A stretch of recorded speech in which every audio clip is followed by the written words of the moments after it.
पाठ 8 परिश्रमी बनो। विदा है कहानी। रामदास एक धनी किसान था, लेकिन वह बहुत आलसी था, जिसके कारण वह दरिद्र बनता जा रहा था। वह ना तो अपने घर के सामान की देखभाल करता था और ना अपनी गाय भैंसों की खोज खबर रखता था। वह कभी भी ना अपने खेत देखने जाता था, ना खलिहान। उसने सब काम नौकरों पर छोड़ रखे थे। उसके आलस और कुप्रबंध के कारण उसके घर की सारी व्यवस्थाएं बिगड़ गई थी। एक दिन रामदास का मित्र श्यामलाल उसके घर आया। श्यामलाल ने रामदास के घर की हालत देखकर उसने यह समझ लिया कि समझाने से आलसी रामदास अपना स्वभाव नहीं छोड़ेगा।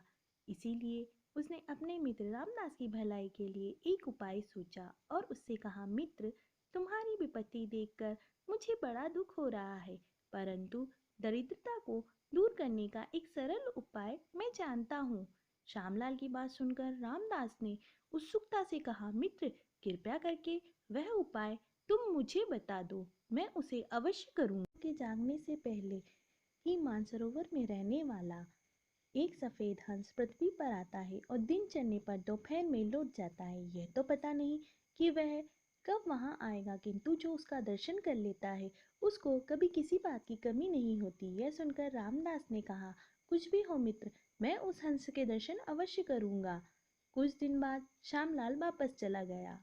रामदास दूसरे दिन बड़ी सवेरे उठा और सफेद हंस की खोज में खलिहान की तरफ चल दिया।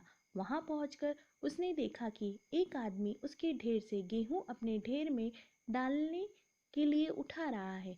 रामदास को देखकर वह व्यक्ति लज्जित हो गया और क्षमा मांगने लगा। खलिहान से वह घर लौट आया, फिर गौशाला गया।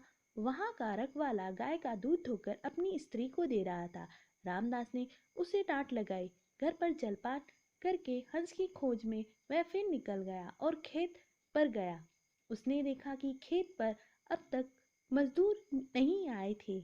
वह वहां रुक गया। जब मजदूर आए तो उन्होंने देर से आने के अनेक उल्हान दिए। इस प्रकार रामदास जहां भी गया वहीं उसकी कोई न कोई हानि रुक गई।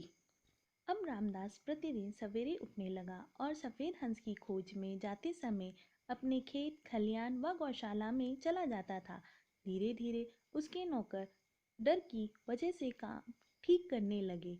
उसके यहाँ चोरियां होनी बंद हो गई। जिस खेत से उसे 10 मन अनाज मिलता था, अब 25 मन मिलने लगा। गौशाला में पर्याप्त दूध मिलने लगा, परंतु इतने दिनों बाद भी उसको सफेद हंस नहीं दिखा। एक दिन रामदास का मित्र श्यामलाल फिर उसके घर आया। रामदास ने कहा, मित्र, सफेद हंस तो मुझे अब तक नहीं दिखा, किंतु उसकी खोज में लगे रहने से मुझे लाभ हुआ। श्यामलाल हंस पड़ा और बोला, परिश्रम करना ही सफेद हंस है। परिश्रम के पंख सदा उजले होते हैं। जो परिश्रम ना करके अपना काम नौकरों पर छोड़ देते हैं वह हानि उठाते हैं, और जो स्वयं देखभाल करते हैं वह संपत्ति और सम्मान पाता है। तो बच्चों, जीवन में सफलता के लिए तुम भी परिश्रमी बनो।